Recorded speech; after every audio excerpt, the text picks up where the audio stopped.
The story begins with a guy named Kai monitoring the graveyard. His friend Ashran asks if he's finished yet, but a girl named Saki, who is with them, remarks that Kai always monitors the graveyard for 300 seconds. Ashran, impatient, wonders if they can be done with it already. Kai firmly responds that they can't rush this.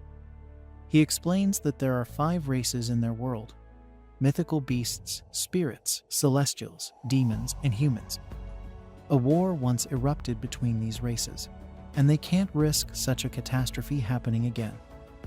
As part of the Urza Federation, they are obligated to monitor this graveyard where demons are sealed. Kai observes that there are no abnormalities in the graveyard, prompting Ashran to comment that Kai is always too serious. Saki, however, is unperturbed, noting that Kai's diligence allows them to take it easy. The 3 of them then drive away. Ashran asks if a sealed demon has ever escaped in the past century.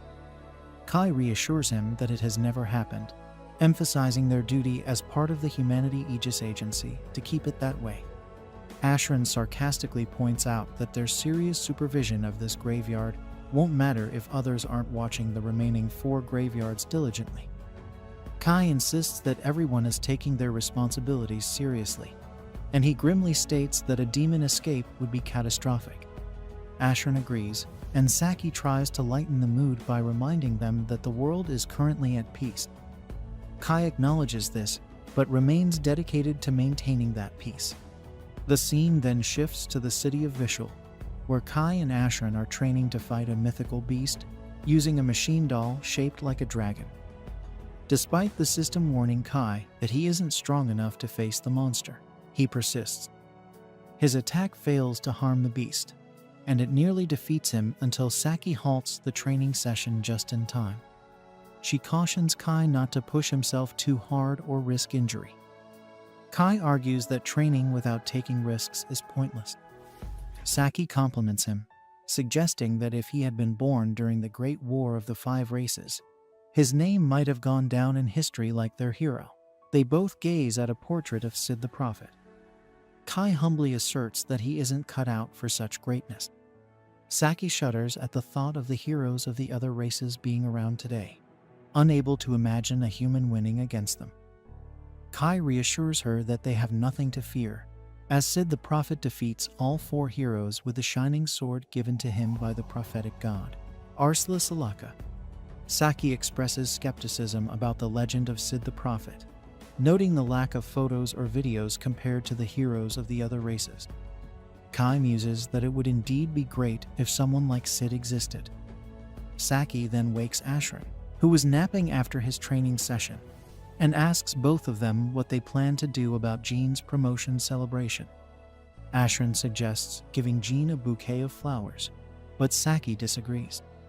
She explains that Jean, who is transferring to the headquarters of the royal capital of Urzak, and is the youngest ever to be selected at just 17, will surely receive plenty of bouquets from everyone else. They should strive to get her something different. Kai then receives a text from Jean asking him to meet her at 10 the next morning, and to keep it a secret from Saki and Ashran. Saki and Ashran also see the text and teasingly wonder if Kai and Jean are planning something naughty. Kai denies their claims and goes out for a run to get away from them. The next morning, he waits for Jean, who arrives punctually, surprising him as she is usually late by at least an hour. She retorts that being on time is the least she can do since she will be transferring to Urzak next week. Noticing his flashy outfit, she comments on it, and Kai explains that he came straight after his morning training. Jean remarks that Kai might be the only person unfazed about going shopping with her. Kai wonders if she wants to go shopping with someone else, only to realize she is being sarcastic. They begin browsing shops, and Kai learns that Jean wants to buy presents for Ashran and Saki, as this might be the last time she sees them before her transfer. Kai thinks she is exaggerating since her transfer will only last for 2 years, and she will be back after that. However, Jean points out that by then, Saki and Ashran will have completed their military service and become civilians. She and Kai will be the only ones remaining in the Humanity Aegis Agency, and this thought saddens her. Kai tells her not to be so gloomy, reminding her that her goal is to surpass her father, the Ursa headquarters chief. Jean thanks him for the confidence boost, and they continue their shopping trip, eventually finding suitable presents. At a red light, Jean recalls how Kai once wandered into the demon graveyard when he was just 10 years old. Kai confirms this, explaining it happened during an inspection trip with her father. Jean remembers being surprised when Kai told her he saw Sid's sword there. Kai admits he no longer talks about it because no one would believe him. Jean thinks that's when Kai started feeling it was his duty to ensure demons don't emerge from the graveyard. Kai still feels this responsibility, and Jean acknowledges that this is why he will still be in the Humanity Aegis Agency in 2 years. As they cross the road, Jean asks Kai if he can predict where they will be in the future. Kai struggles to answer, and just then, he notices the world around him warping. He calls out to Jean, but she responds normally, making him realize that only he can see the changes. He panics as he sees something like a black hole sucking up the entire world except for him. A voice says the world is being overridden, and he finds himself in a destroyed version of the city. Confused, he encounters a demon. The demon attacks him with magic, but he blocks it using his weapon case. He manages to grab his gun sword and counters the demon's attack with modified elven bullets, explaining they were created using elven magic. The demon then attacks with a fire spell, but Kai dodges and takes it out with another bullet at close range, a modified Drake bullet that produces mythical beast breath.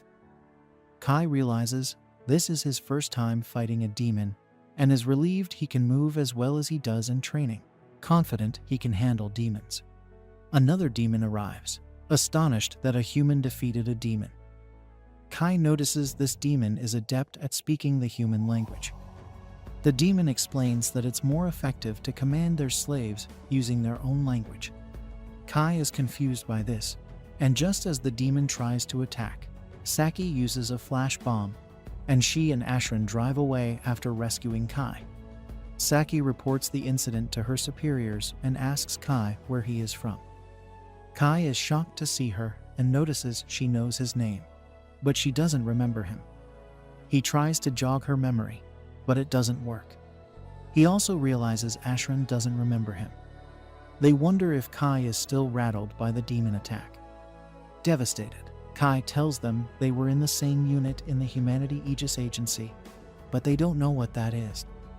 They inform him they are soldiers of the Resistance, and he is surprised to find out he has never heard of them. Saki elaborates that they are part of the human rebel army, which leaves Kai completely bewildered. He asks them to explain more about this world, and Saki explains that there was a great war of the 5 races 30 years ago, and humanity lost. Cities around the world were taken over by the other 4 races, and humans are now barely surviving by running and hiding. Kai inquires if this destroyed city is Vishal, and they are relieved to see that at least he knows the city's name. As they continue on foot, Ashran tells him that the 4 races are currently fighting over each other's territories.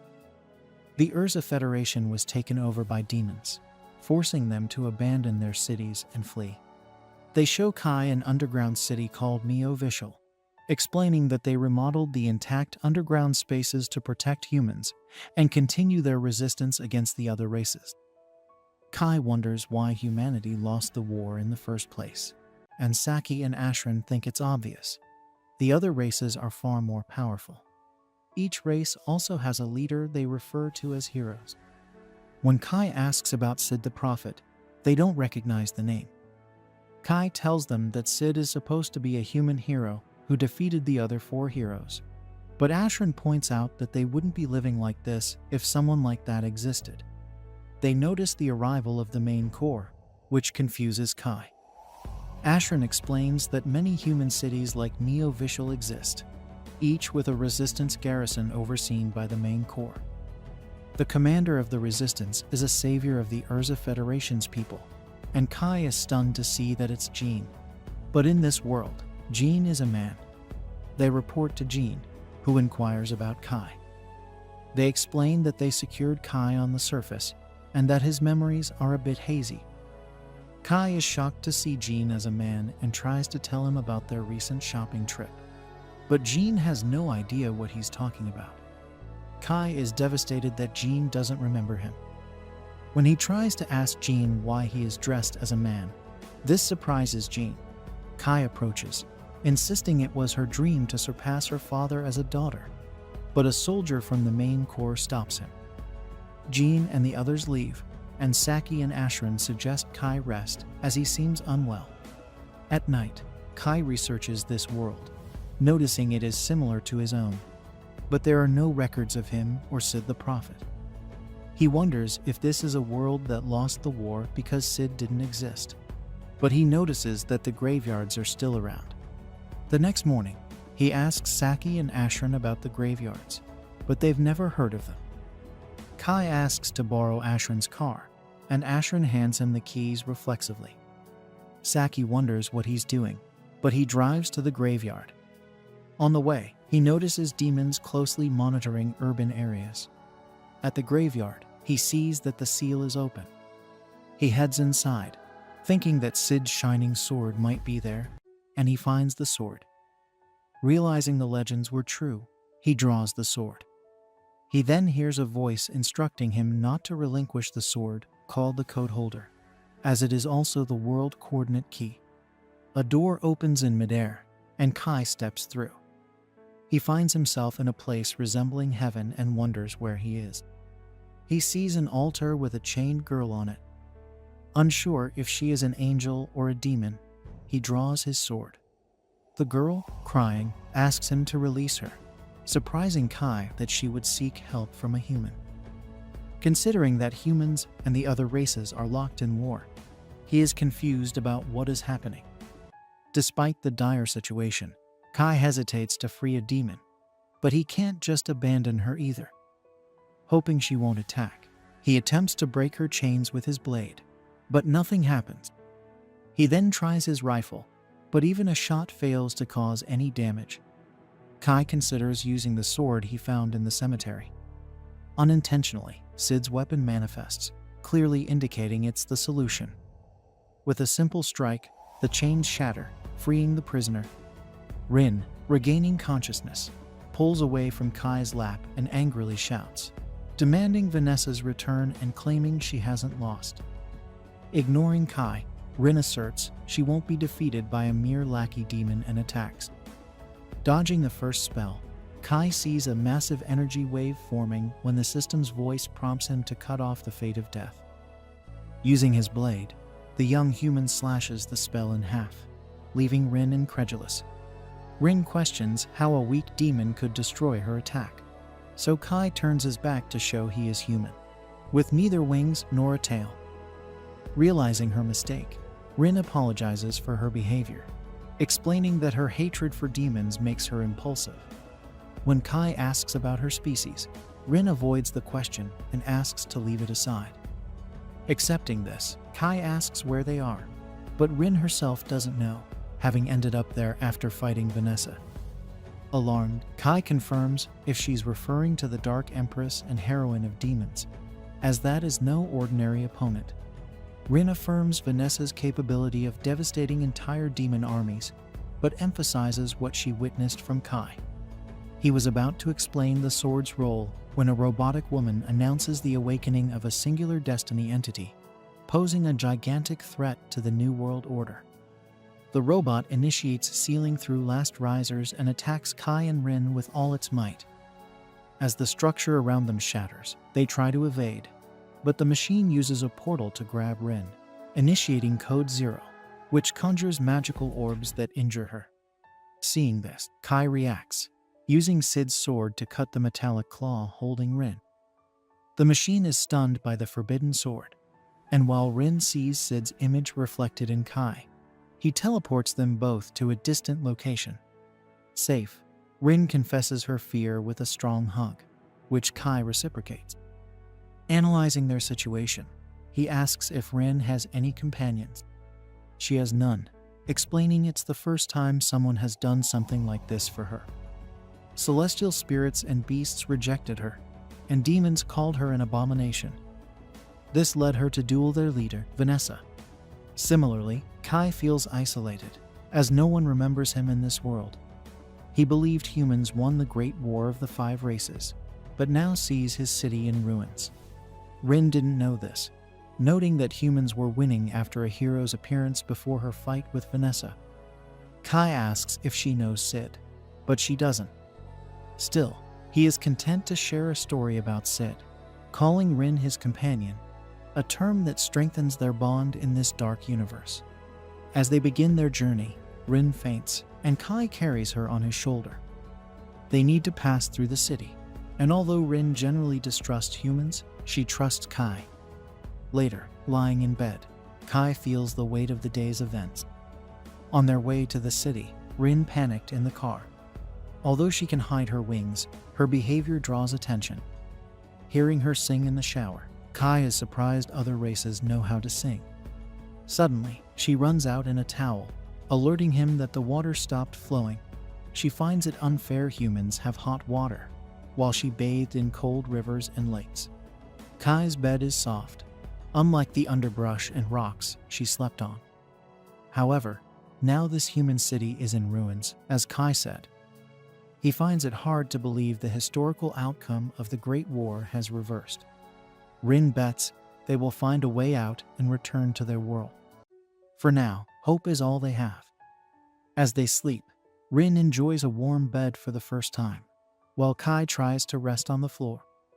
However, his rest is interrupted when Rin senses a strong magical presence nearby, firmly stating a demon is close. The city's sound system announces an enemy attack, urging civilians to evacuate.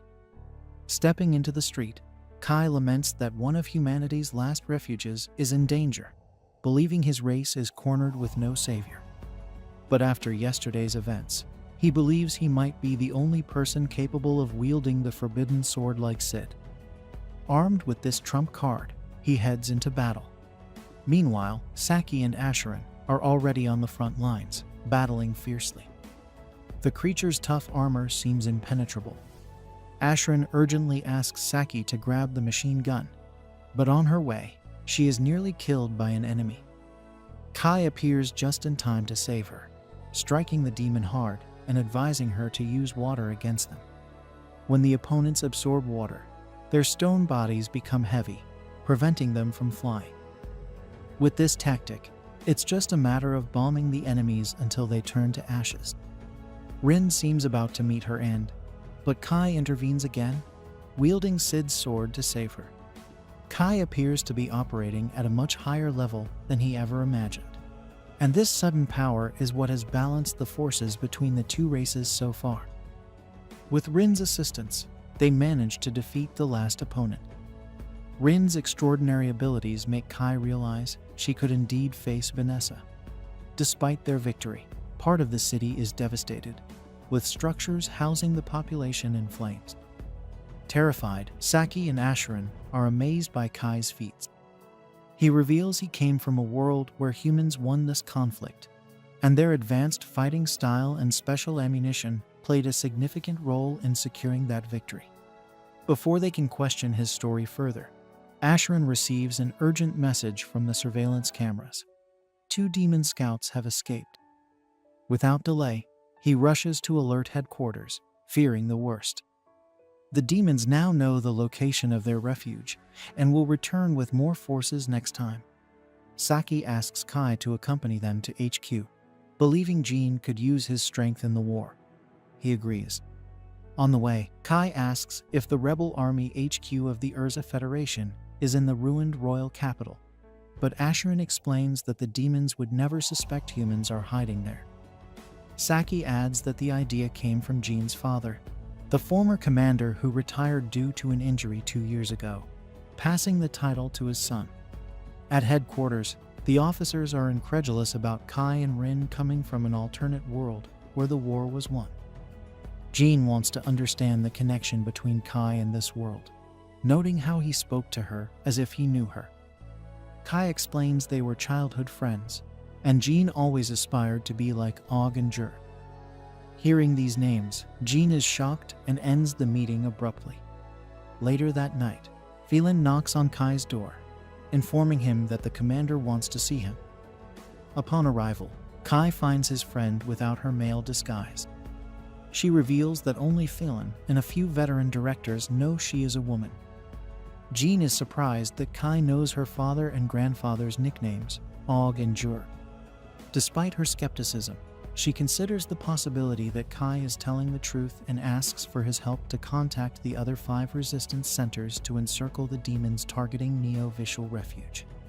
Rin argues that such a mission would provoke the demons further, leading to harsher retaliation. But Jean sees no other option. Kai suggests they attack the royal capital and target the Dark Empress Vanessa.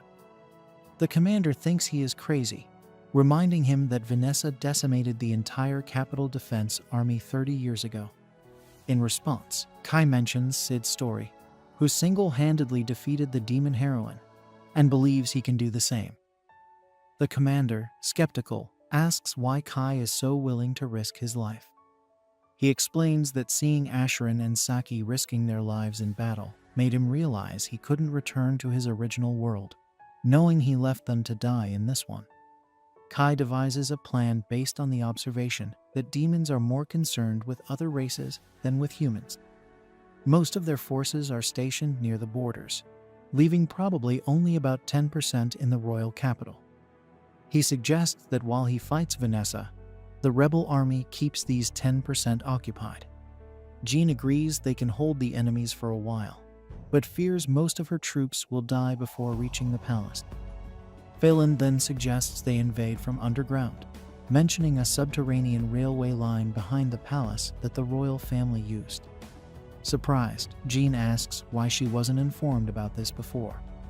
Phelan explains that Jean's father didn't want her to risk herself, so he asked his subordinates to omit this strategy. With this new information, the commander announces a meeting to finally retake the Urza Federation. As the preparations for the attack near completion, Rin reflects on her deep-seated hatred for demons.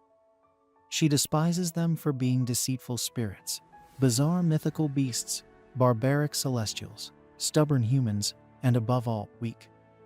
But most of all, she hates herself for being a mix of all these things. Despite this, she acknowledges that Kai has never feared her and has even embraced her, something she had never experienced before. She is accustomed to receiving only hatred. Because of this, Rin deeply wishes that this human does not die. As the battle vehicles depart, the rebel army of the Urza Federation heads toward the government palace through an underground passage to launch their offensive. While the main group keeps the demons occupied, Saki and her team must free the captives in the basement and take down Vanessa. At the top of the hierarchy, Jean gives the orders, and Saki sees in her leader the chance for victory to be real. Her only concern is that she will be in the group facing the demon heroine head-on. In a spontaneous outburst, she questions whether the 4 members in the armored vehicle will be able to complete such a difficult mission. Kai emphasizes that the priority is to reach Vanessa as quickly as possible and hold out until reinforcements arrive, not to storm the palace like Rambo and take out the enemy leader with a bow and arrow. Moreover, Kai has already demonstrated his strength in conflict and trusts only Saki and Asherin to accompany him on this mission. Saki doesn't seem any calmer hearing this, so Rin pats her head to try to make a difference. Surprised, Saki calms down. The entity points out that she is also powerful enough to face enemy forces, although Vanessa is a formidable opponent. If the Empress of Darkness insists, Rin is prepared to self-destruct and take the demon along. Unfortunately, this last part doesn't seem to have made Saki any calmer.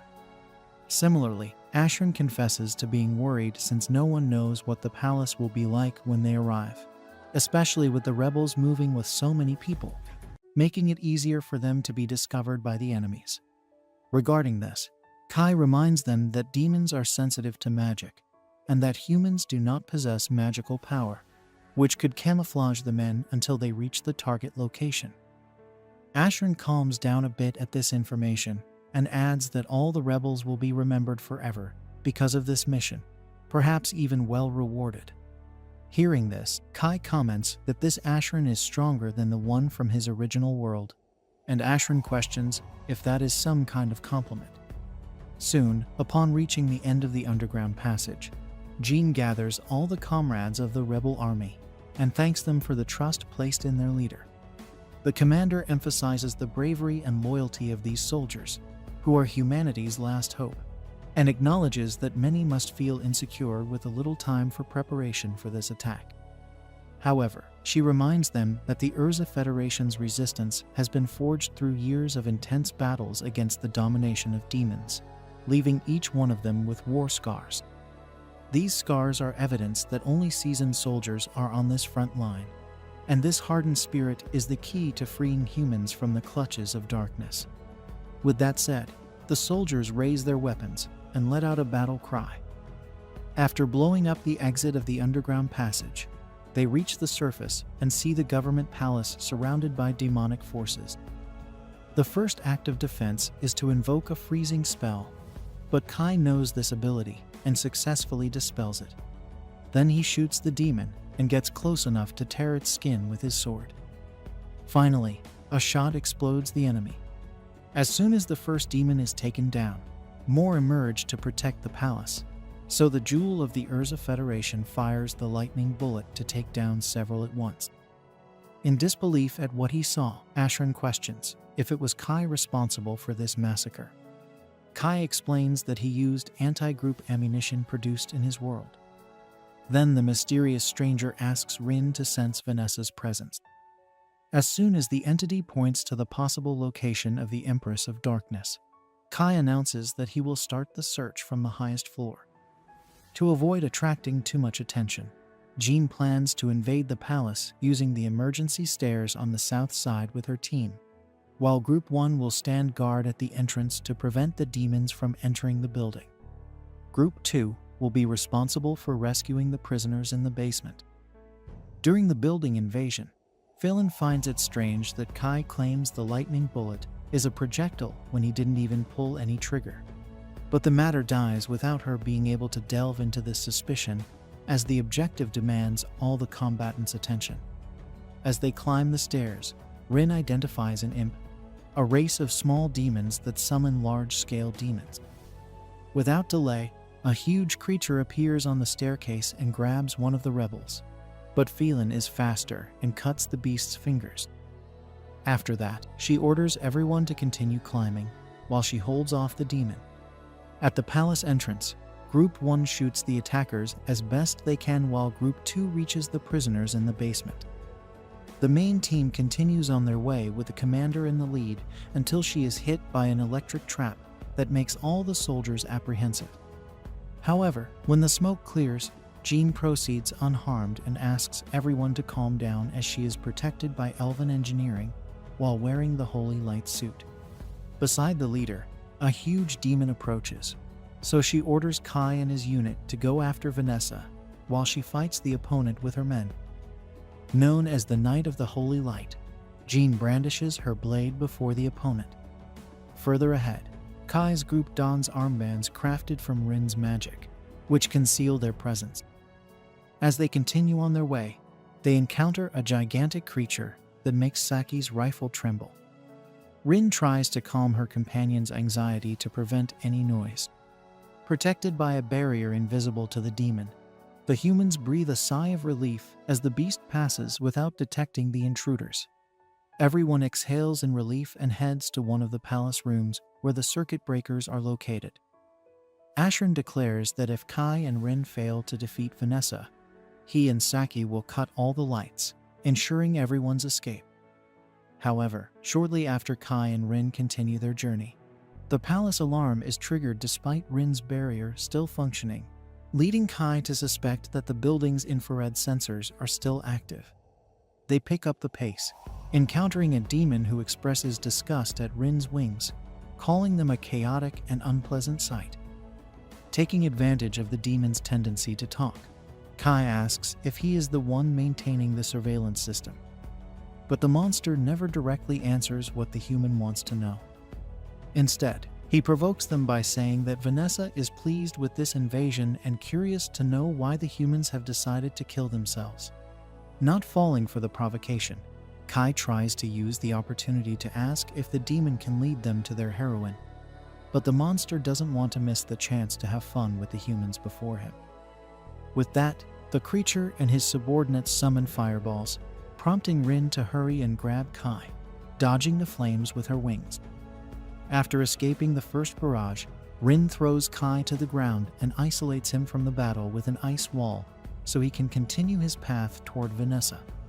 The demons, smelling angelic, elven, dwarven, spirit, and dragon scents on Rin, along with a demonic odor, are confused and ask what she is. Even Rin doesn't know. All she knows at this moment is that she hates these hideous creatures. Meanwhile, Kai finds a huge gate and enters the throne room, where Vanessa welcomes the human. In front of her, Kai can't help but tremble slightly. At the same time, Jean faces the gigantic demon, but struggles to penetrate the opponent's armor. She unlocks her weapon's form, revealing the moon longbow, finally piercing the enemy's armor with an arrow. Nearly dead, the demon observes that the intense elven magic Jean is using gradually consumes her life, as humans are not prepared to handle this kind of influence. For this reason, the demon believes the commander has chosen death. Jean drives her sword into the demon's head and confirms that she has chosen to die, because only then will humanity be able to win this war. Suddenly, another enemy attacks her from behind, but Phelan returns in time to repel the threat.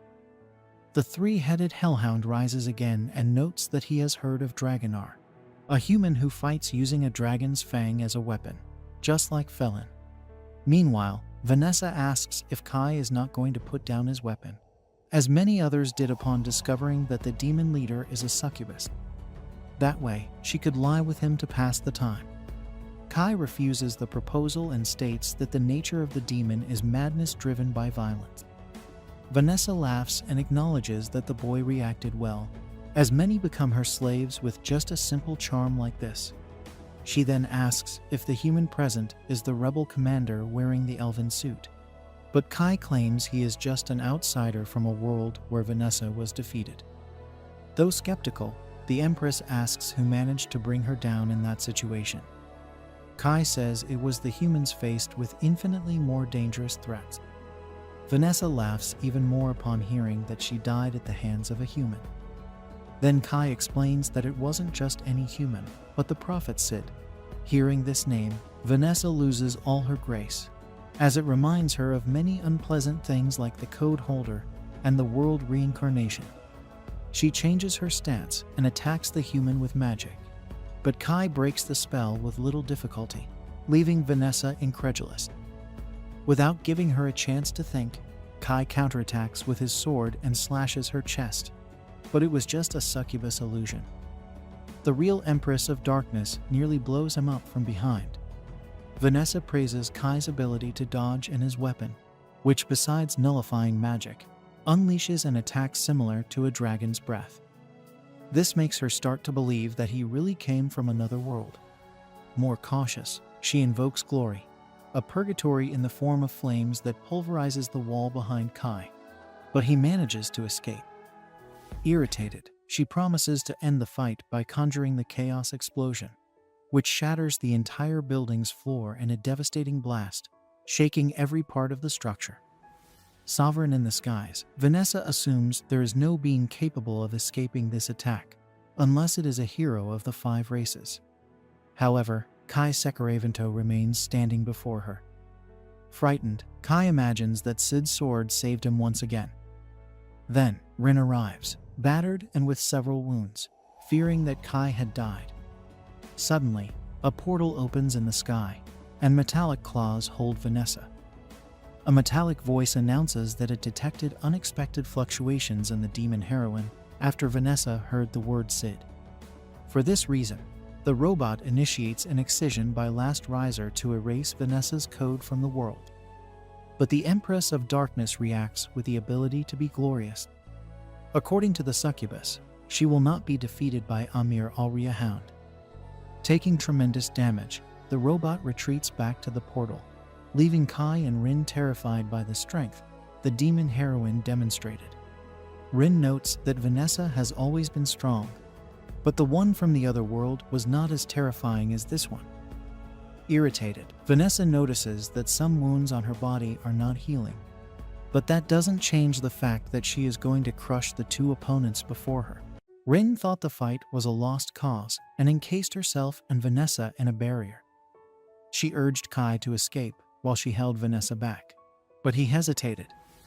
Vanessa recognized the barrier of the spirit race and taunted Rin, saying it was too weak to contain her. With a single effort, Vanessa shattered the barrier, sending Rin flying. Vanessa then tried to attack Rin, but Kai intervened, drawing her ire. Vanessa's explosion attack hurled Kai against a wall, leaving him motionless and bleeding. Believing him dead, Rin despaired as Vanessa mocked her, asking what she would do now that her friend was gone. Rising with dark energy surrounding her, Rin's wounds began to heal. She declared she would not forgive Vanessa. Vanessa, taken aback, watched as Rin transformed into a chaotic being, a blend of all 5 races. Rin launched a furious assault, landing powerful punches. Vanessa realized this was Rin's true form and managed to stop her punches, noting Rin's ridiculous power and appearance. Vanessa suggested that Rin might have saved Kai if she had revealed her true power earlier, understanding her fear of showing her real self to a human.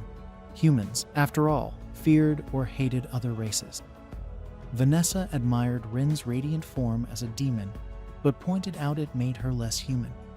Rin, enraged, acknowledged the truth in Vanessa's words. Vanessa blamed Rin for Kai's death, saying her hesitation led to this outcome. Rin agreed, but asserted it no longer mattered since Kai was dead. She vowed to take Vanessa down with her, invoking a life-draining curse. Droplets began to fall from both their bodies, representing their life forces. Vanessa was shocked, but the curse was cancelled before it could kill her. Rin was confused, and Vanessa explained that curses depend on the caster's magical power. This was her territory, prepared to weaken intruders' magic, affecting Rin threefold due to her mixed heritage. Vanessa commended Rin for lasting so long and wondered why such an abomination existed. In her final moments, Rin apologized to Kai, saying she had tried her best. Vanessa launched a fire spell at Rin, but Kai, miraculously alive, saved her. Both Rin and Vanessa were astonished. Kai told Rin he would be dead if not for her efforts to keep Vanessa occupied. Rin, in disbelief, realized it wasn't a dream because Kai was warm. Vanessa demanded to know how he survived her explosion. Kai credited the code holder and revealed he used a light sword to block the spell. Kai, taking a fighting stance, faced Vanessa, who mocked him, calling him trash for surviving her attacks by fluke. Kai declared he had to defeat her, out of determination and gratitude for Rin's sacrifice. Vanessa, with a creepy smile, questioned if he had a plan, knowing humans often proclaimed their strength and resolve but died too soon to prove anything. She acknowledged the heroes of other races, but dismissed humans as hero-less. Kai said he had no desire to be a hero, but would show her what he could do. He vowed to demonstrate the human spirit, representing humanity in this fight. Vanessa, skeptical, cast an earth spell, which Kai destroyed with the code holder. She appreciated his effort and prepared a fire spell. Kai signaled Ashran to turn off the lights, plunging the room into darkness. Vanessa couldn't locate Kai, as humans lacked magical energy. Seeing the light sword, she aimed her spell, only to find Rin holding the sword, while Kai was behind her. Kai thought about the decade of rigorous training that had led him to this pivotal moment. With a powerful strike, he sent Vanessa flying. Rin quickly handed him his sword, and with it, he managed to defeat her. Vanessa, accepting her defeat, conceded their capital back to him. In her final moments, Rin noticed something unusual about her, and Vanessa began to recall the prophecy of Sid the Prophet and the concept of world reincarnation. As her memories flooded back, Kai was puzzled and asked what she was talking about. Vanessa explained that the world had been rewritten, a phenomenon known as world reincarnation. Kai wondered if Sid had foreseen this, and Vanessa revealed that someone had indeed caused the world to be rewritten. She urged Kai to find that person, suggesting it might be one of the three heroes. Vanessa recounted how Sid had foreseen the strange occurrences and entrusted her with his sword, hiding it away. She explained that the code holder was the key to correcting the world's alteration. Kai struggled to grasp this, as Vanessa and Sid were supposed to be enemies, with records of them fighting in the Great War. Vanessa acknowledged their past conflicts, but hinted at unknown events. She spoke of a forbidden code, the Zero Code, a troublesome magic hidden in the world. She commended Kai for his clever strategy and use of darkness, embodying the human spirit. Frustrated by her loss, Vanessa vowed to return as a succubus and love him to tears before disappearing. Exhausted, Kai fell to his knees, relieved to have defeated the demon hero. The next day, a radio broadcast announced the rebel army's victory in retaking Urza, their capital, and defeating the demon hero. Rebel forces worldwide celebrated the news. In Urza, soldiers rested after the battle, while Kai and Rin conversed on the headquarters' top floor. Kai was still reeling from the revelation that the entire world had changed, and they were unaffected. Rin expressed her desire to return things to how they were, finding the altered world frightening. Kai agreed. Jean arrived, thanking them for their help in reclaiming the capital. Noticing Kai's somber mood, she reassured him, stating that with their help, humans could achieve much more. She planned to rebuild the city even better than it was 30 years ago, delegating the reconstruction to executives who knew its prime. Rin asked if Jean would put down her sword now that the demons were gone. Jean revealed her plan to set sail and assist rebel groups in the Io Federation, Uluin Federation, and Schultz Federation, which were occupied by celestials, spirits, and mythical beasts, respectively. She aimed to unite the rebel forces for a large-scale operation. Fa Lin mentioned talks of a united front, spurred by the news of the hero's defeat. Jean requested Kai and Rin to join their cause, believing their presence would inspire others. She pledged to command the soldiers and provide utmost support, even becoming the greatest commander if necessary. Kai, initially stunned, agreed to fight alongside them to end the war of the 5 races. He mentioned that the Jean he knew had a childish side, which she found hard to believe. Kai promised to share more about his world one day and agreed to accompany her on her journey, already planning to ask her to join them. Jean and Rin agreed to help end the war together. Jean addressed her soldiers, who were incredulous about recapturing the capital.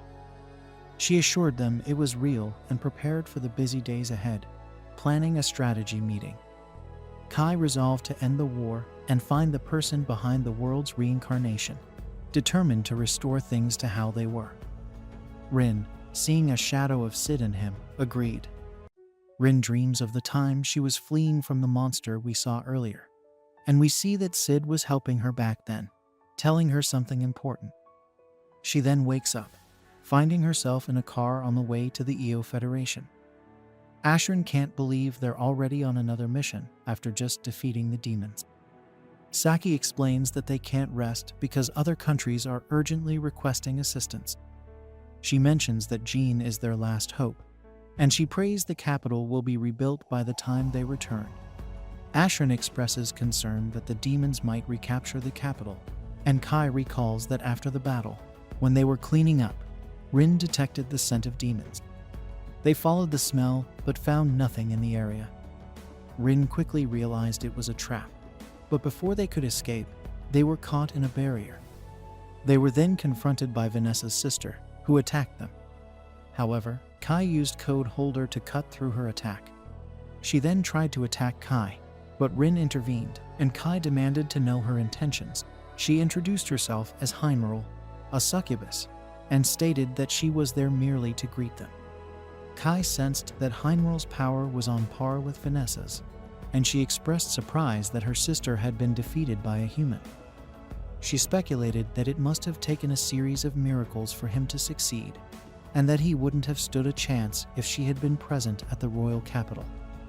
When Kai asked if she was seeking revenge for her sister, Heimro laughed and explained that while she loved her sister, Vanessa's death made her the new number one. She thanked Kai and revealed that the demons could easily retake the capital, but were deliberately allowing the humans to keep it for now. Heimro proposed a truce. The demons would concede the royal capital, but in return, all other territories would belong to them. She asked if Kai agreed to the truce, and he told her he would pass the message to his commander. Heimro then encouraged Kai to fight the other three races, implying that the demons wanted the humans to destroy themselves. She even offered Kai a kiss if he succeeded, but he was uninterested. She warned him to be wary of Alfreya, who had been acting strangely, before leaving. Back in the present, Kai tells the group that they should leave the reconstruction to others, explaining that their job is to cooperate with the Io Federation's rebel army to take down the Celestials. Saki recalls that the Celestials are an alliance of elves, dwarves, fairies, and angels. Kai describes them as even more cowardly and cunning than humans, creating powerful magic items for battle. He explains that if humans see demons as monsters, then Celestials are like enhanced humans. Jean then announces over the comms that they are about to pass the halfway point on the highway, with a rest stop 2 kilometers ahead. She mentions that the rest stop hasn't been maintained for years, but it should be adequate for a break. Suddenly, Rin notices something and asks Ashrin to open the top hatch. She looks outside and spots a dragon flying nearby. Ashrin is puzzled, as they should still be in demon territory. Kai alerts everyone, and Jean orders all vehicles to move forward at full speed. However, the dragon quickly catches up. The soldiers fire at it on Jean's orders, but the bullets have little effect, and the dragon destroys 2 vehicles. Rin then uses her lightning magic on the dragon, and Kai pretends it was one of his bullets, allowing them to drive the dragon away. Jean orders a halt to rescue the soldiers from the wrecked vehicles. The scene shifts to the soldiers at camp, where the injured receive treatment. Rin and Kai share a tent, and Kai feels guilty about using such a large space. He suggests Rin sleep in the tent for female soldiers, but Rin dislikes the idea, and Kai realizes she would feel anxious surrounded by so many humans. Rin then informs Kai that Jean is approaching, and Jean enters the tent with Phelan. Kai is surprised when Jean explains that this tent is for commanding officers, and that she and Phelan are here as her bodyguards. Phelan then asks to speak with Kai privately outside. She tells him she will guard the camp perimeter while he guards the inside. She warns that if Jean stays with her, people might figure out that Jean is a woman. Kai agrees, and Phelan cautions him not to get any funny ideas since Jean will be in light attire when she removes her armor for sleep. Kai reassures her and promises to take care of Jean. Returning to the tent, Kai sees Rin giving Jean a massage, which Jean enjoys so much that she promises to return the favor later. Kai muses that it must be tough pretending to be a man, and Jean jokes that he'll only understand how tough it is when he has to pretend to be a woman. By the way, who is your favorite character so far? Let me know in the comments below. Kai then talks to Jean about the dragon they encountered, expressing his surprise at seeing such a beast in the Urza Federation. Jean speculates that it might have been scouting the area after Vanessa's defeat, and reassures him that the capital is well defended. She then shifts the topic, telling Kai that she tosses and turns in her sleep and apologizing in advance if she kicks him during the night. Later, we see the 3 of them asleep in the tent, with Kai unable to rest as the 2 girls cling to him in their sleep. The next day, as they continue their journey, Ashra notices Kai's exhaustion and assumes it's because he was Jean's bodyguard. Kai is too tired to correct his misunderstanding. Rin notices the Great Border Wall, and Ashrin informs them they'll soon enter the Io Federation. Beyond the wall lies their destination. Cassiopeia, the 8th city near the Federation's capital, where the rebel army is based. As they approach, Saki is eager to fight any celestial they encounter. But Kai warns her to be careful, as celestials closely resemble humans. Jean then orders a halt, and they continue on foot. Rina eats some fruit along the way, but Kai points out they're poisoned, which surprises Rina, as she's had them before in the Elven Forest. Fa Lin explains that the celestial invasion buried the human city with the Elven Forest. At the rebel army headquarters, they're greeted with cheers. Seth, the advisor, welcomes them and recognizes Fa Lin, noting how long they've survived in this desolate world.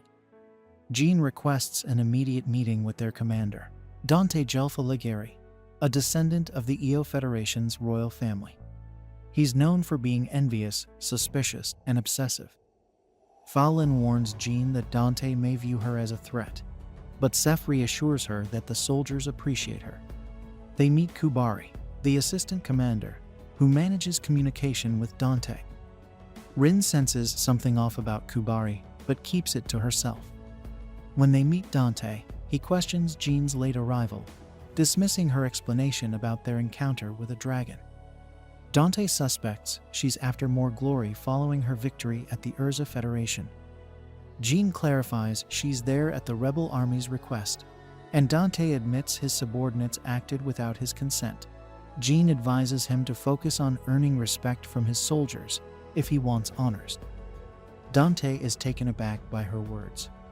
During a strategy meeting, Seth explains the distribution of various races across uncharted territories. Jean offers to lead the search for the Celestial's hero, but Dante rejects the idea, arguing that a general shouldn't be on the front lines. Jean's willingness to risk her life inspires the soldiers. That night, Rin convinces Ashran to cook something unusual, which he doubts is edible. Meanwhile, Ashran asks Kai if he noticed Kubari's beauty during the meeting, and he's surprised that Rina also shows interest. The next day, Jean scouts the Elven Forest with the rebel army. Back at camp, Dante criticizes Jean's recklessness, and Kubari agrees, though she secretly finds Dante foolish. Jean returns and announces she'll map out the area based on her findings. Kai notices Fa Lin is worried about Jean, and she vows to lecture her later.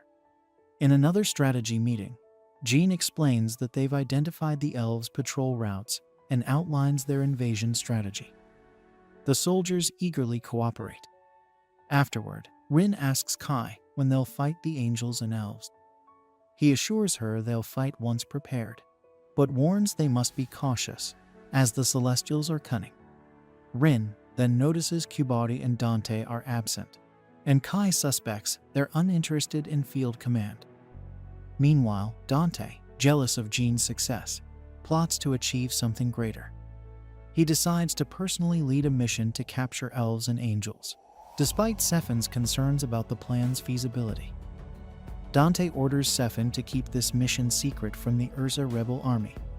Back at the Urza camp, Rin shares her suspicion that Kubari might not be human. Elsewhere, a rebel army lies defeated beneath a hovering castle. Alfraya informs the dwarves and elves that the angels are severing ties with them, leaving them shocked and wary of the unknown monster behind him, which Alfraya does not explain. We then see a peculiar structure. An entity with a strange metallic doll on its back approaches the clerics, who attempt to fend off its hostility.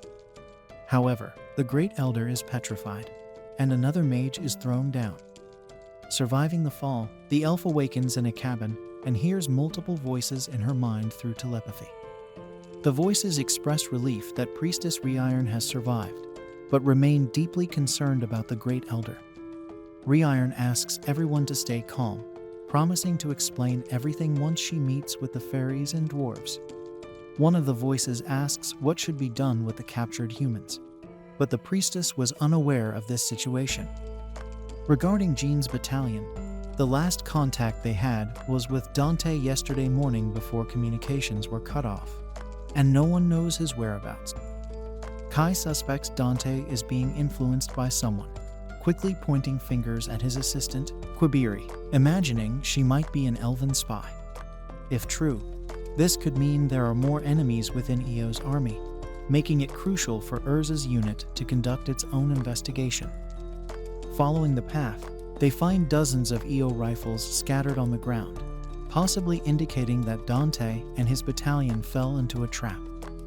A magical circle is drawn on a nearby tree, though Jean doesn't find this trap particularly hard to spot. However, Kai points out that the real danger is above them. Looking up, Jean sees countless leaves, each with a different magical circle, and realizes the intelligence of the celestial beings. If Kai hadn't pointed it out, she might have mistaken it for sunlight filtering through. The soldier mentions records from his world about this technique, which allowed him to recognize it in advance.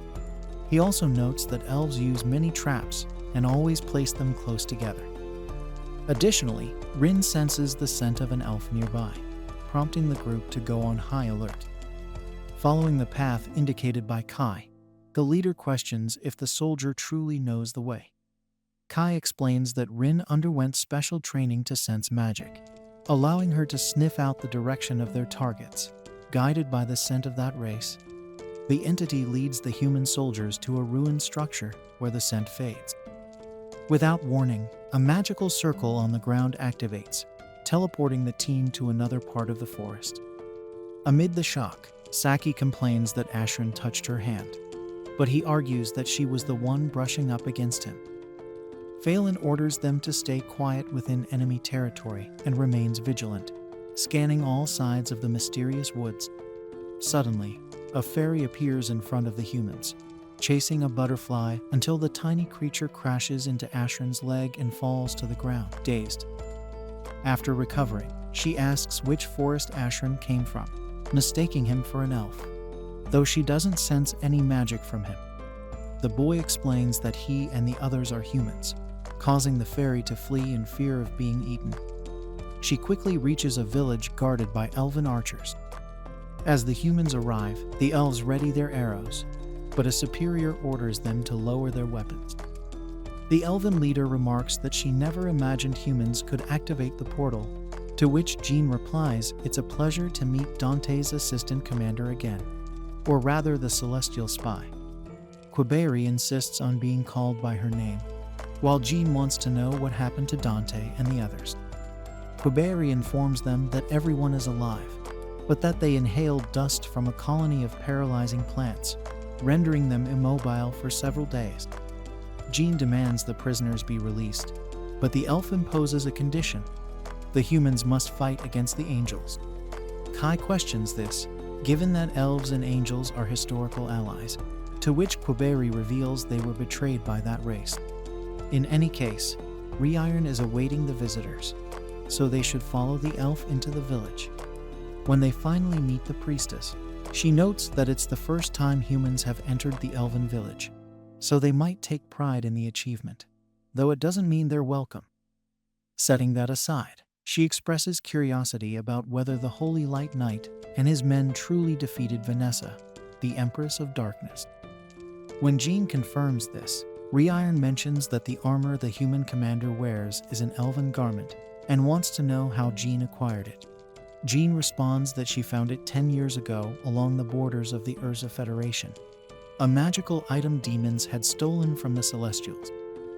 Her unit ambushed those enemies, and the armor was among the spoils. Since no elves were killed in the process, Reiron sets the matter aside and proposes a deal with the humans. If the prisoners are returned, the priestess wants Jean and her troops to rescue the Great Elder from the hands of Lord Alfreya. Kai is stunned to learn that the celestial hero himself captured such an important figure for the elves. Reiron feels both pleased and perplexed. She remembers the entity as kind and warm, but everything changed when Alfreya decided that elves, dwarves, and fairies should bow to the angels, igniting widespread revolt. Reiron accompanied the Elder to represent the races and appeal to the celestial hero, but he refused to listen and, moreover, captured the Great Elder. Kai questions whether the elves couldn't directly confront the angels and carry out the rescue, and the priestess confirms this. However, Phelan raises the possibility that this story could be a trap. as a combined ambush by elves and angels could annihilate the human resistance. To prove the truth of the priestess's words, Quiberi offers her own life, agreeing to accompany the men to the angels' palace. If they find that Reiron has lied, they can kill Quiberi whenever they wish. Despite this brave gesture, Phelan immediately refuses, stating that the life of the elven priestess cannot be worth more than the 6 human fighters and the 20 hostages. The elf, therefore, offers herself as collateral. Quiberi is devastated, recognizing the tremendous loss it would mean in the absence of the Great Elder.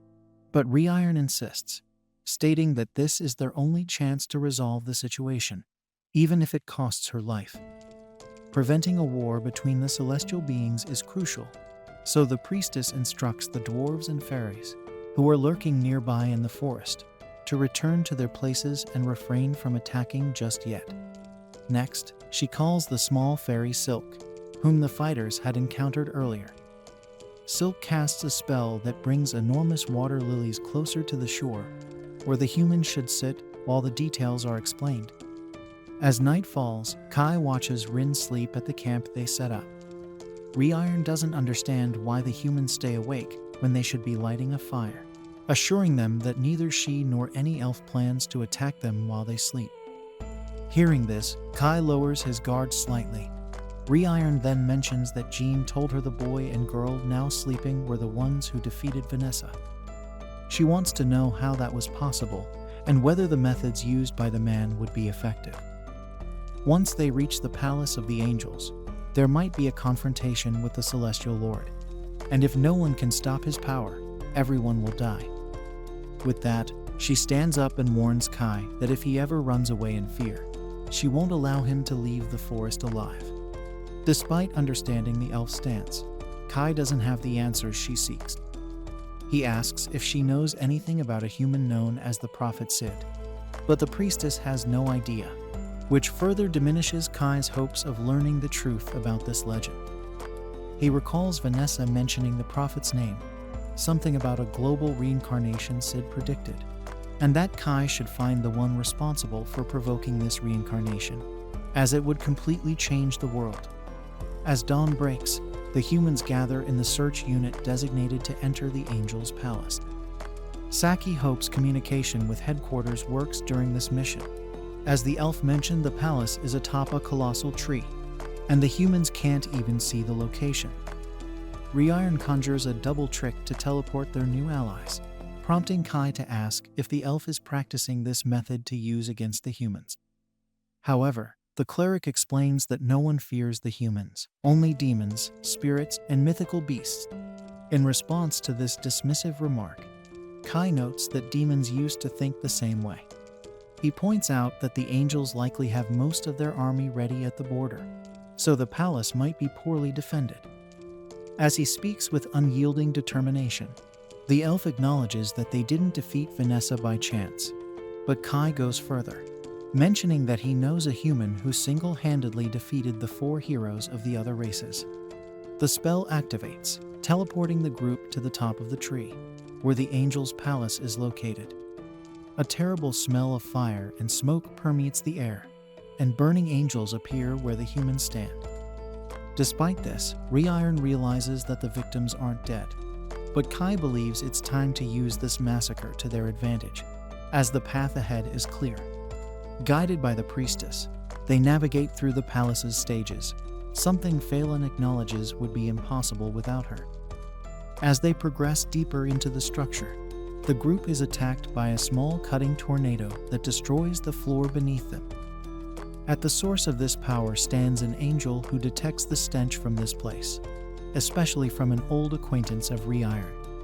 Upon closely examining the entity's face, the elf recognizes the war angel Vicious and feels sorrow, seeing that even the angels she trusted have joined the betrayal against her race. Vicious declares herself a servant of Valfreya, the Lord of the Heavens, insisting that everything must act according to his will, and that the burned angels at the entrance were foolish traitors who opposed the great leader's orders. The angel warns that soon the great elder of the elves will be executed, serving as a warning to the other races. who will finally understand that they must bow to the angels. Phelan leads Ashran and Saki against the angel, while Kai and Reiron continue the mission. Vicious attempts to block the human's passage, but the shooters successfully prevent her reaction. The angel finds it ridiculous that this inferior race stands against the angels, but Phelan retorts that they've heard enough of that. On the floor above, the group encounters another angel guarding the area. Rin grabs the entity's gigantic hammer to avoid being crushed and throws the enemy away. Reiron spots Rafalo, who is outraged by the elf's rebellion against his master. Rin assures the group that she can handle this threat alone while the rest proceed. Without delay, the remaining 3 members reach the next floor, where Reiron creates magic circles on each pillar. Kai deduces that Alfreya is present, protecting himself with dozens of barriers, while Jean apologizes to the man for leaving the fight against Vanessa to him. This time, she promises to fight alongside him. Once the circles are drawn, the elf activates her power and transports the duo to the place where the Great Elder is imprisoned. In addition to the Elder, Alfreya floats in the sky, demanding obedience from the inferior beings who lack wings and must look up when they see the heavens. According to him, all blessings come from the heavens and are granted to the earth, but he wishes that only the angels receive these blessings. The scene then shifts to Vicious utters a spell that unleashes a powerful wind, nearly slicing the combatants in half, but they leap at just the right moment to avoid being shredded. Phelan, with her flaming blades, charges at the entity. The entity, recognizing her as a formidable opponent, skillfully deflects her strike. The angel observes that the swords appear to be forged from dragon fangs, which are mystical creatures. Such weapons are so powerful that they can explode on impact. Phelan is surprised by how much her enemy knows about this. Vicious then explains that celestial beings are masters at crafting these kinds of items. Phelan seizes the moment to point out that Alria aims to enslave the Celestials, reducing their talents to mere tools in his hands. However, Vicious, blinded by devotion to the supreme leader of her race and consumed by hatred for the so-called inferior races, dismisses her words. On the floor above, Ren is locked in a fierce battle with Raffaello. The angel admits he didn't expect her to pierce his divine defense. Realizing her strength, he begins to see Rin as a real threat. Rhine, however, angrily retorts that the Celestial is lying because her attacks haven't had any effect. She also emphasizes her disdain for his relaxed attitude, which she interprets as him looking down on her, just as angels do with other races. Raffaello, unmoved by her words, shrugs and asks what kind of creature she is. Rhine confesses she doesn't know, but says it doesn't matter as long as she has Kai by her side. Meanwhile, the supreme leader of the Celestials plans to execute the Great Elder of the Elves, which leaves Rhine even more disillusioned with the angel, who she once thought was kind. Filled with anger, Rhine declares that Alfre has no right to rule the Celestials and vows to send him to his grave. She charges at Raffaello, who counters with his magnificent ability, summoning a red blade that nearly strikes the priestess, but Kai intervenes just in time, using his code holder power to neutralize the enemy's magic. Alfre, curious about Kai's abilities, questions if he's really human or perhaps an elf in disguise, since he's protecting an elven cleric. Kai clarifies that he is fully human. Alfre, puzzled by Kai's decision to protect someone of another race, argues that the death of the elven elder would stir deep hatred between elves and humans. Kai explains that his and Rhine's existence are very different. Even though his judgment may be questioned, he would still face death just like the elf. Alfreya responds that Kai's survival is only due to his unusual sword. Kai takes this moment to explain that his weapon withstood the magic of the Dark Empress Vanessa and is capable of challenging Alfreya as well. Amused, Alfreya laughs and calls Vanessa a pathetic demon who was defeated by a mere human. Caillou, unfazed, retorts that Alfreya has no right to ridicule Vanessa, considering he tried to execute his own subordinates. The angel, still smiling, claims it was his decision because he is a divine being, the noblest and brightest star. He refuses to acknowledge anyone who disobeys him as a subordinate. Tired of his arrogance, Jean fires a magic arrow from her moon longbow which Alfreya blocks, but the force of the projectile shatters his shield and a shard cuts his face. Bleeding slightly, the angel asks Jean if she knows the danger of using an elven bow with her human body.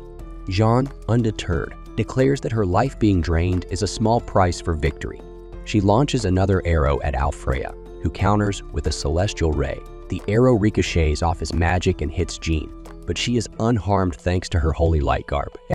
The celestial hero vows not to forgive Jean for using profane elven equipment. He then summons a series of thunderbolts, but Ryan invokes the shield of the third princess to prevent disaster. Together, she and Kai rush to free the Great Elder, while Alfreya tries to stop them with his divine punishment spear. He attempts to block with the shield of the fourth princess, but it's ineffective. Kai deflects the attack with his sword, giving Ryan a chance to break the crystal imprisoning the Elder. However, her dagger shatters upon contact. Stunned, Ryan reflects on the coffin, sealing the Great Elder. The spear that pierces her barriers, the bell that summons lightning, and the staff that creates a red blade. Repressed, Ryan wonders how the angel can wield such powerful magic all at once. Even as a hero, Alfreya should be low on mana by now, but he isn't. She questions if this immense power is what caused the angel to change, but he denies it, claiming he hasn't changed. In his mind, the time for the rapture has come, and a new subordinate will replace Alfreya. This subordinate is Last Riser, the robotic woman who attacked Kai, Ryan, and Vanessa. Meanwhile, Ryan struggles against Raffaello's power, but refuses to give in. With determination, she shatters his helmet with a powerful punch. Similarly, Phelan fights fiercely against Vicious. The officer orders Saki and Ashrin to shoot the angel's wings, but he dodges the bullets. Ashrin goes further.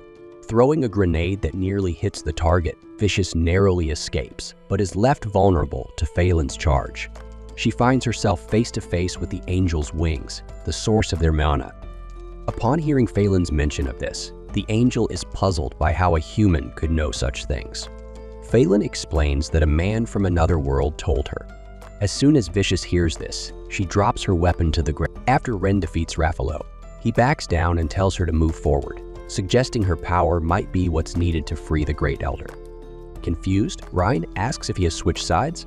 Raffaello explains that both he and Vicious have noticed a change in Alfreya's behavior and have been waiting for this moment to try and turn the tables. Vicious also allows the humans to leave, but insists that Phelan apologize to Rhiannon the Great Elder on her behalf.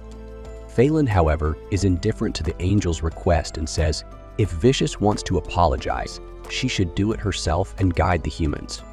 Meanwhile, Alfreya orders Last Riser to kill the enemies, and she unleashes a thunderous spell that sends Jean flying through the air. Not one to let it go, Jean fires another arrow, but it does no damage to the mysterious machine. We then see that Ryan caught Jean midair, allowing her to shoot her bow and kill her opponent even after being thrown. Alfreya seizes the opportunity to mock the grotesque creature of no defined race, but Rin is focused on the Last Riser in front of her. Kai asks the angel about the talk of world reincarnation, but Alfreya has no idea. Frustrated, Kai asks if he knows anything about Sid, and upon hearing the name, Alfreya's eyes tremble. He admits he received something from that human.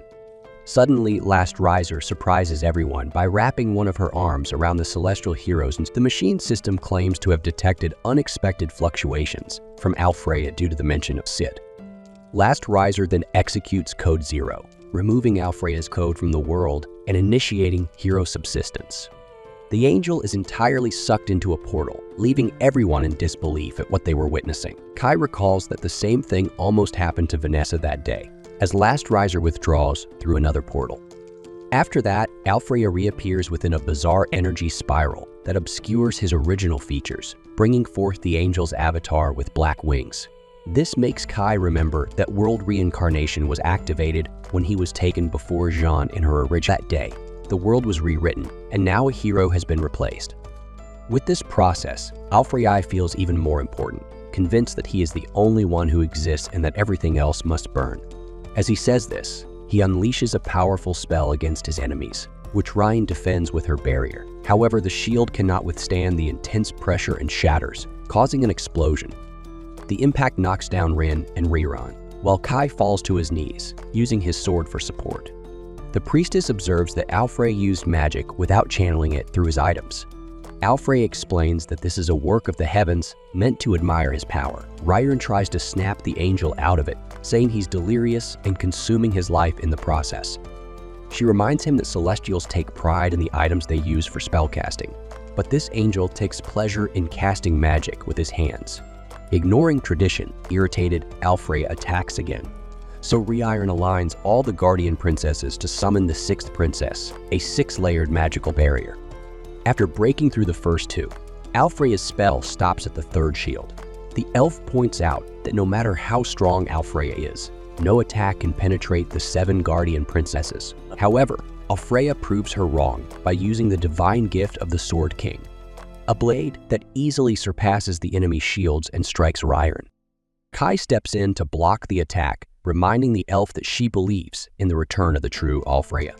But the angelic machine ignores him and questions what a mere human could understand. In response, Kai says he understands that Alfreya is no longer the one Ryan worships, nor the leader of the Celestials, but merely an imitation that reproduces the power of a hero. Jean and Ryan are incredulous and fear Alfreya's reaction, while Rin, still recovering from the explosion, while Kai fought the celestial hero, using Seed's sword in a duel. He noticed that Alfreya's sword regenerated each time it broke, meaning Ryan's barrier only worked briefly. Alfreya boasted that his sword was unstoppable because it was a divine gift, making him believe he didn't need magical or celestial items. Kai argued that true heroes protect their people, but Alfreya saw this as a weakness. Determined to prove human strength, Kai used Seed's blade to counter Alfreya's heavy strikes and nearly hit him. Jean, observing, wondered if Kai was better at swordsmanship, and Ryan agreed with some reservations. Alfreya, tired of the fight, discarded his sword and caused the Palace of Angels to collapse. Ryan quickly asked Jean for her strength to defeat the Celestial Lord. Kai attacked the magical barrier around Alfreya, striking it multiple times. Though the shield wasn't destroyed, Kai's blade managed to cut Alfreya's abdomen. Losing patience, Alfreya grabbed Kai by the neck. Kai hoped the enemy might regain reason, as Vanessa had, but it seemed unlikely. Meanwhile, Ryan summoned the Sith princesses, and Jean prepared her longbow of the true moon. She fired a powerful shot that struck Alfreya's left shoulder, destroying part of his body. But Alfreya remained standing, fueled by rage and a golden aura of power. Kai spun Alfreya's body and delivered a punch to the wound, finally bringing him down. A massive energy burst from Alfreya, along with dark beams that had been controlling him. The angel, now changed, lamented losing his wings. Ryan, both scared and hopeful, called out to him. He smiled, warning everyone to escape quickly, as the place would soon collapse. Alfreya admitted he no longer deserved worship, but Ryan disagreed. As the crystal holding the Great Elder shattered, Alfreya asked Ryan to tell everyone it was his mistake. Kai noticed a similarity between Alfreya's behavior and Vanessa's when she was defeated. Alfreya confessed that Prophet CD had entrusted him with words about something meant to exist, but he never discovered what it was. He realized that Kai's act of saving an elf likely activated a taboo code, leading to the need to destroy the hatred consuming the world. As he spoke, Alfreya's arm crumbled away, and his remains were carried into the sky by the wind, ending the Celestial Lord's legend. In the lower regions of the palace, Vicious saw the fragments of his master floating away. Amid the Elder's magic, Raffaello regretted not being able to help while his master was corrupted. Kai asked when the Celestial Leader's behavior changed, assuming it was when Last Riser appeared. Raffaello believed Alfreya distanced himself from his allies when that creature emerged. Kai didn't understand why Alfreya thought Last Riser was his subordinate, especially since the machine attacked him. The strange creature had been appearing after Kai rescued Rin, almost as if it were monitoring her. In a nightmare, a woman of an unknown race was being chased by Last Riser alongside Prophet Seid. The man asked if the machine did this to her, but then he and Rin were attacked. Rin woke up scared and hugged Kai. He admitted he was worried because she wouldn't wake up, but she assured him she was fine, explaining she had been trapped in a deep nightmare. Jean then interrupted their conversation, startling Rin, who asked how long the commander had been there. Jean tells Rin that she has been there the whole time, but Rin didn't notice because she was focused on Kai. Jean reminds them that she wanted to talk after the fight. She mentions that Phelan warned her to be careful since everyone suspected Rin might not be human. Rin admits she doesn't know what race she belongs to. Kai apologizes for not telling Jean earlier. Jean asks if they thought she would harm Rin if she knew the truth. Kai says it's possible for a resistance commander to do that. Jean agrees but explains that she trusts Rin because she fought against the demon heroine and saved her. Kai reassures Jean that Rin is on the side of the resistance, and Rin confirms this. Rin is happy to have Jean's trust, and Jean decides to keep Rin's non-human status a secret to avoid confusion among the fighters. Jean then asks to touch Rin's wing and finds it ticklish, so she teases her a bit. At dawn, the Great Elder proposes an agreement humans won't enter the forest, and celestial beings won't enter human cities starting next year. Jean agrees and takes responsibility for explaining this to the EO rebel army. The Elder also offers some items to the humans as a gesture of goodwill. Jean receives the fully restored longbow of the moon. Kai gets special bullets that can cancel enemy magic, which he used in combat. Kai is impressed that his equipment was made by real elves. The Elder admits that without the human support, the Celestials would have had a civil war. She asks Jean if her troops plan to fight the spirits and mythical beasts in the west. Jean apologizes and says she can't share internal information. The Elder understands but notes that the Urza Federation will need a guide to pass through celestial territory to achieve their goals. Jean doesn't understand why the Elf Federation is offering help. The Elder explains that Alfrea changed after encountering an intruder 10 years ago, and she needs to understand the connection between the Celestial Lord and the King of the Fangs. She orders Rioran to guide the humans. Rioran is frustrated but accepts the Elder's decision. Rin teases her, and Rioran asks Kai to defend her.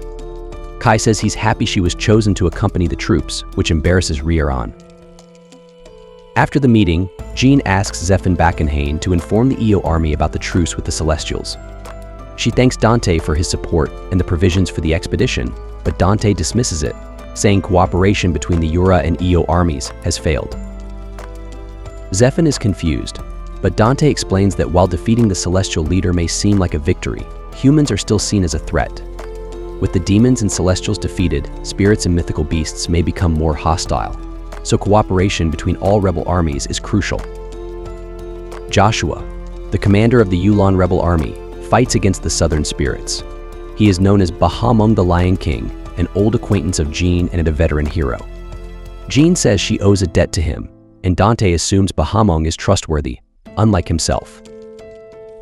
Jean disagrees, but Dante insists that surprise attacks won't work anymore, so it's wise to form alliances with Bahamung and other rebel leaders. Dante believes Jean needs to change her tactics. Phelan steps in and suggests that Dante lower his ego if he wants to lead humanity.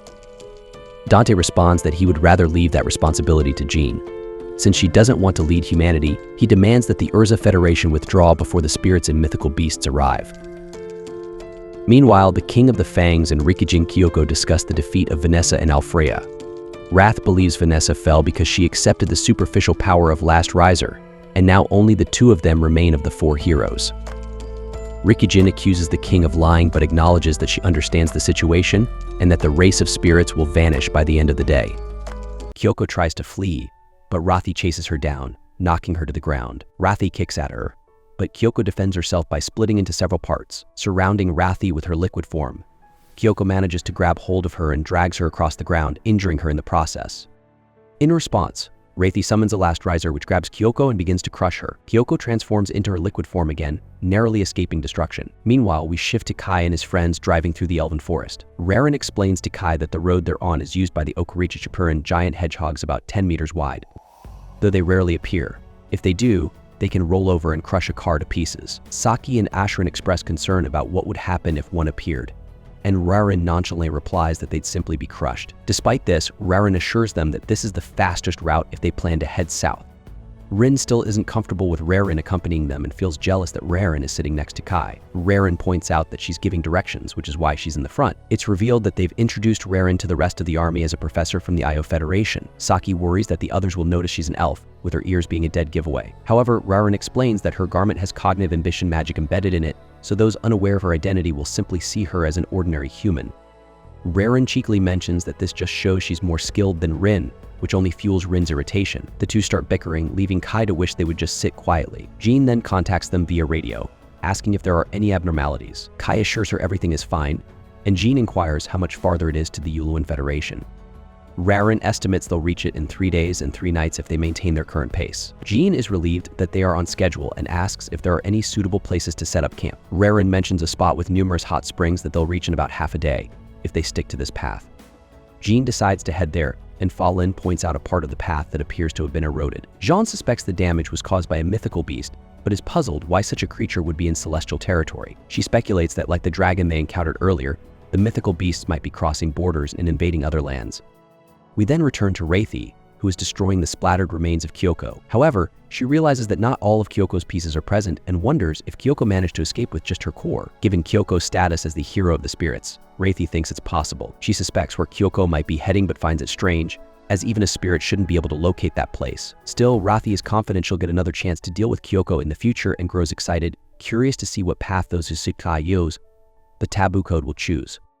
Later, we see Jean and the others camping in the forest, with the men enjoying a dip in one of the hot springs. Ashran is impressed by how warm and relaxing the water is, and Kai explains that the springs are heated underground and are said to have healing properties. Meanwhile, in another spring, Saki and Fa Lin are the first of the women to enjoy the bath. They wonder if it's alright for them to go first, but Fa Lin assures Saki that they've earned it, reminding her of their efforts in the battle against the hero of the Celestials.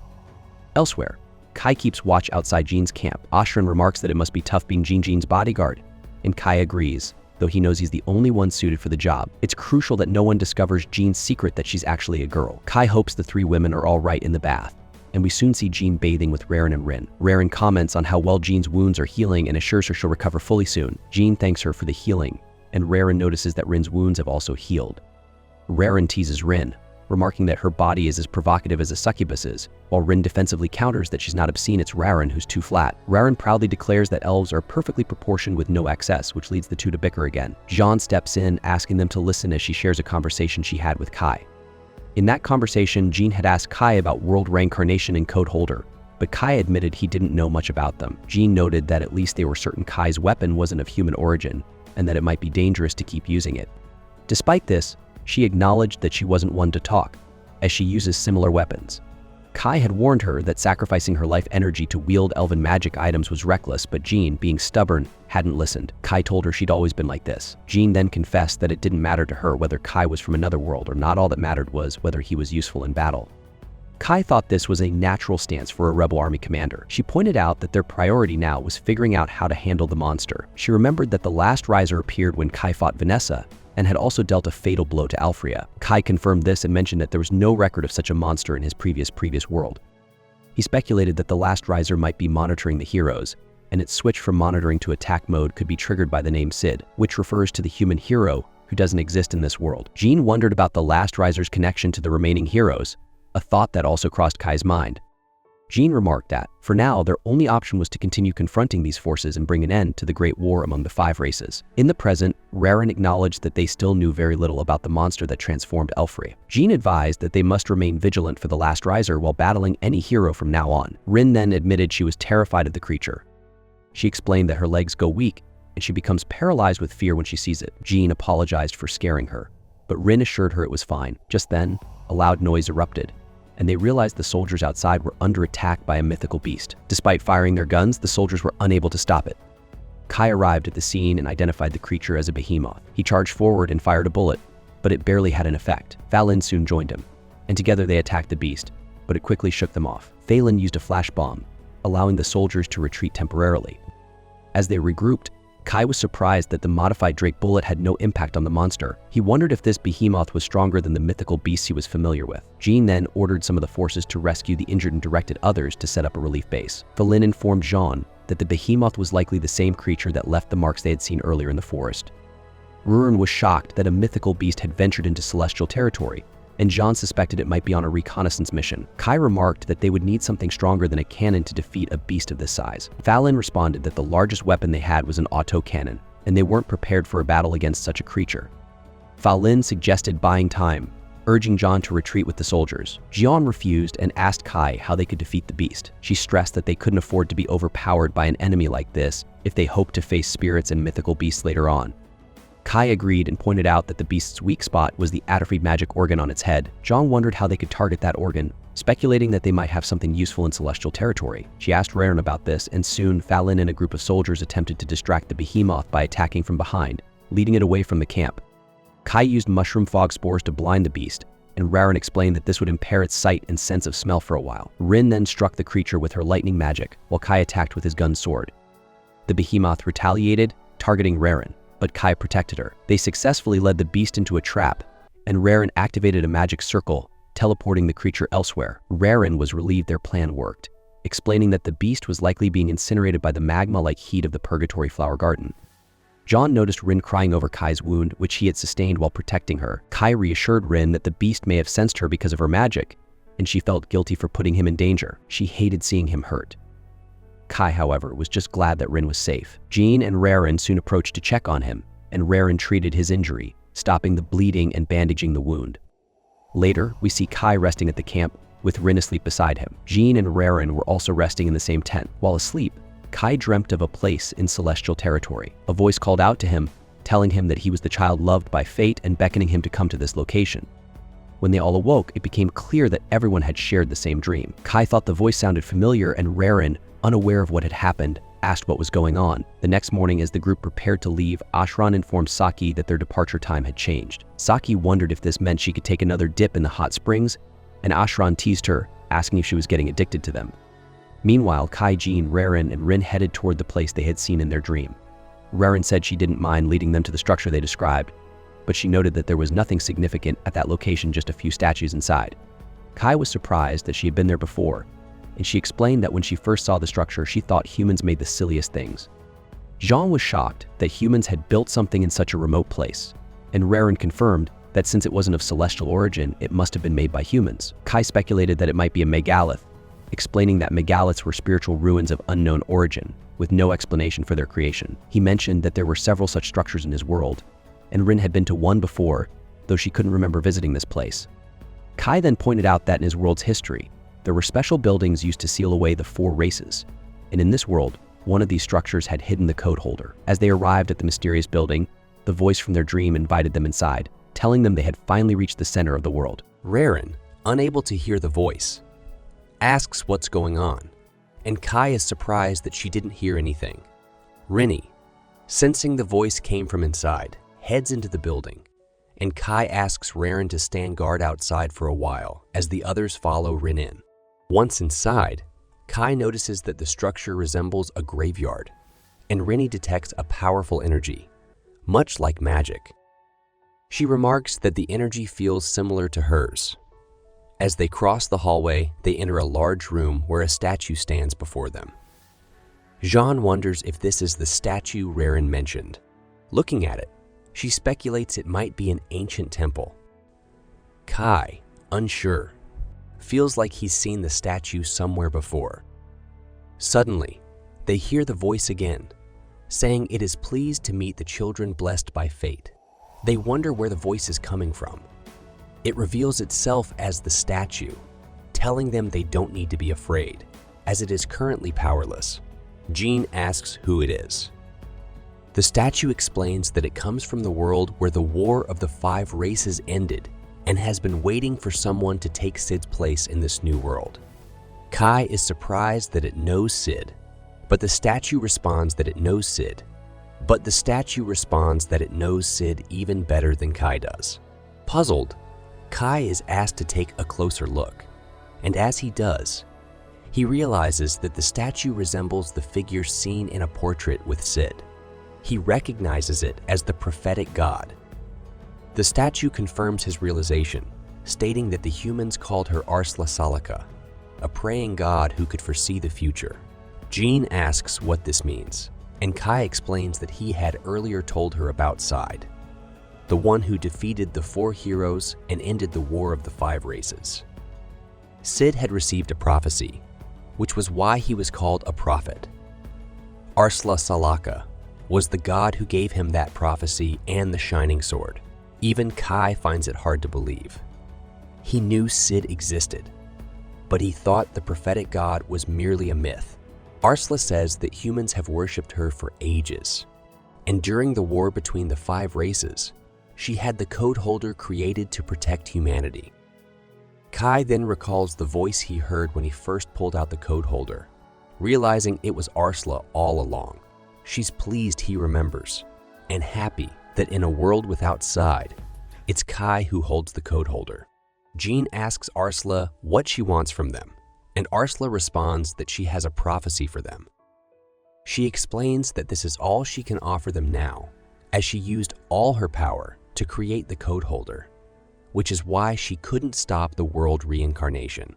Kai asks what the world reincarnation is, and Arsla admits she doesn't fully understand it either, but knows that history has been rewritten and Sid's presence erased, creating a false world. Jean finds it hard to believe, questioning if this means all the humans' efforts have been in vain. Arsla reassures her, saying that the opposite is true. Due to the world reincarnation, the world's fate was reversed, but the process is incomplete. Jean asks what a fully reversed world would look like, and Kai answers that humanity would have been extinct. Arsla agrees, but adds that humans survived because of her efforts. The humans are now turning the tide, making their struggle the only truth in this false world. Relieved, Jean listens as Arsla tells her she has a mission. To correct the world, Arsla asks Jean to take Sid's place and become humanity's new hero. Jean wonders why Arsla chose her, and the god explains that she has watched over the world for a long time, seeing how humans have suffered under the rule of the 4 races. Among the few qualified to replace Sid, Jean stands out. Arsla also acknowledges that Kai, who defeated the demon hero, is one of them, but his only qualification is his strength.